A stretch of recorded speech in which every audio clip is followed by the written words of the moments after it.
हज 2023 के आज़मीन हज के लिए खादिमुल हुजाज का इंतखाब हज हाउस में बज़रिए खुरांदाजी अंजाम पाया है।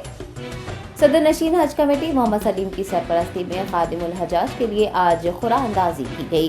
बताया गया है कि 111 में से सिर्फ 15 खादिमुल हुजाज का बज़रिए खुरांदाजी इंतखाब अमल में आया है।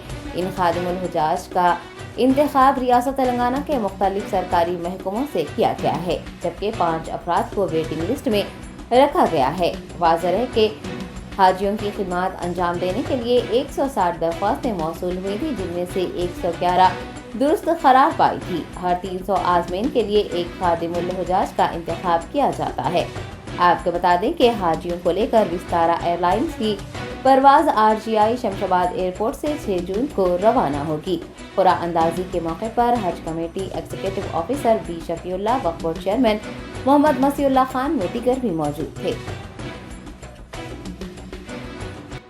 आज खादिमुल हुजाज का ड्रा था, जिसमें 18 नाम उठे। जो भी नाम है वो लिस्ट पे रहेगा, और जिसमें 5 वेटिंग लिस्ट में है, और हमारे शफीउल्लाह साहब CEO, और हमारे हज कमेटी चेयरमैन साहब, और हमारे पूरे मेंबर्स, पूरे हम लोग सब ऑफिशियल तरीके से, और पूरे मीडिया के भाइयों से अपील है कि ये जो भी है हम लोग ओपनली काम कर रहे हैं।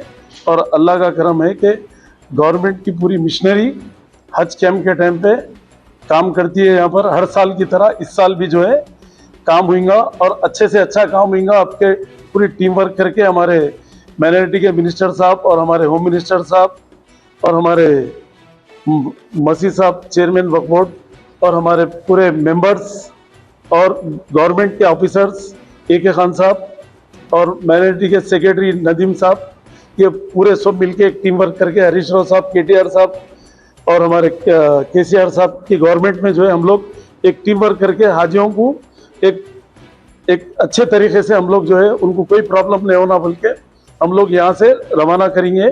और आने तक भी जो है हम लोग मॉनिटर करेंगे। ये नहीं कि जो है खाली एक चेयरमैन से काम नहीं होता, ना एक CEO से होता, ना किसी से होता, मेंबर से सब मिलके जो है ना काम करेंगे।